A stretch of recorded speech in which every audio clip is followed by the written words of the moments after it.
Hello friends, welcome to the world of biofloc. So आज हम इसका कंस्ट्रक्शन कैसे कर सकते हैं और कितने तरीके के जो बायोफ्लॉक के स्ट्रक्चर हैं वो हम आज डिटेल में डिस्कस करते हैं।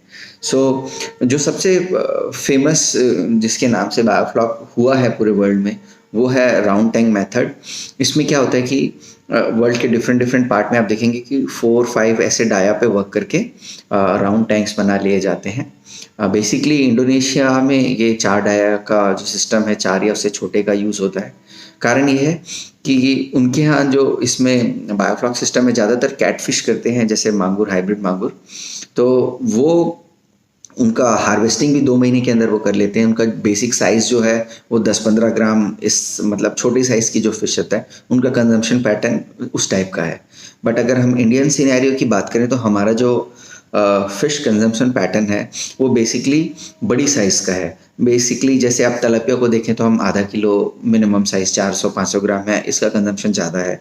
और वहीं जो इंडियन ब्रीड्स हैं, रोहू, कतला, ये सब तो बड़े हैं, मीन्स लाइक 1 केजी 750 ग्राम से अबव के लिए।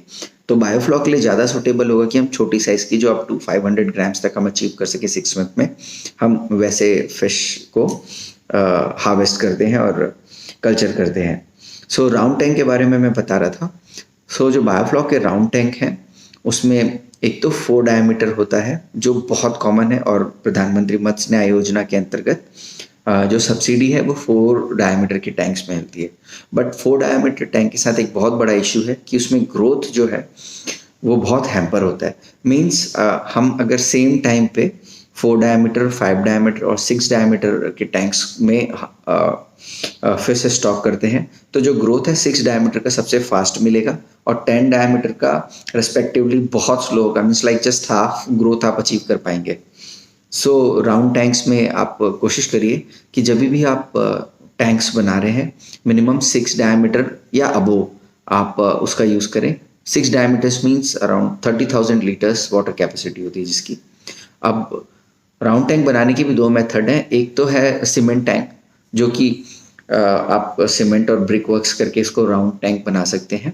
और दूसरा जो मेथड है जो बहुत ज़्यादा प्रैक्टिस में यूज़ होता है बायोफ्लॉक के लिए, वो है कि आप ब्रिक मोटार सिस्टम से खाली बेस बनाएं और स्टील या एसएस स्टील या लोहे से आप उसका चारों साइड फ्रेमिंग कर लें और चारों तरफ से आप उसको लोहे से सपोर्ट दें और बीच में आप तारपुलिन का स्ट्रक्चर बना लें।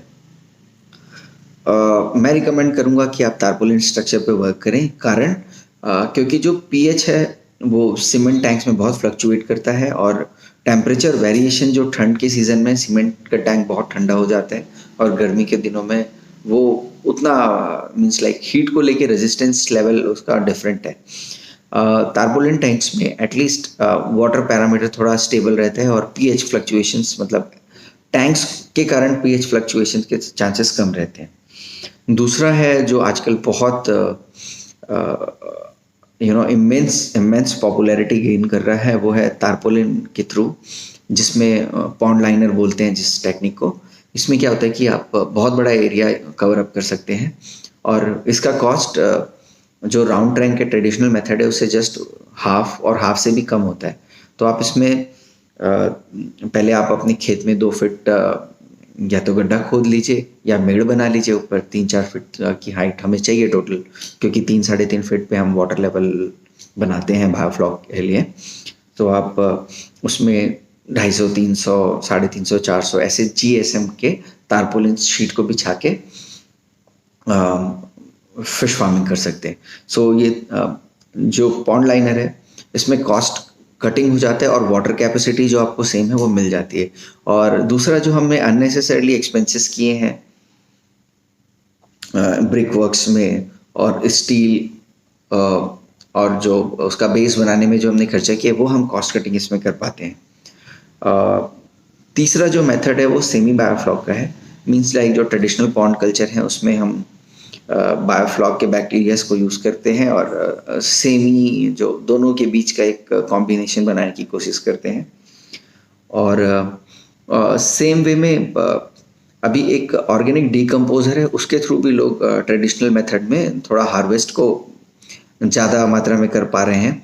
उसमें क्या होता है कि आप सिंपल जो पॉन्ड है उसमें जब आपका अमोनिया बढ़ने लगे या जो वेस्ट जो फिश वेस्ट है उसको डिकम्पोज करने के लिए एक डिकम्पोजर आता है, उसको यूज़ कर लेते हैं और उसके थ्रू भी आप अमोनिया और बाकी सारी चीज़ों को बढ़ने से रोक पाते हैं। सो आज की टॉपिक में हम इतना ही बात करेंगे। नेक्स्ट राउंड में हम डिस्कस करेंगे कि टैंक सेटअप करने के मेथड्स कैसे हैं। Thank you so much.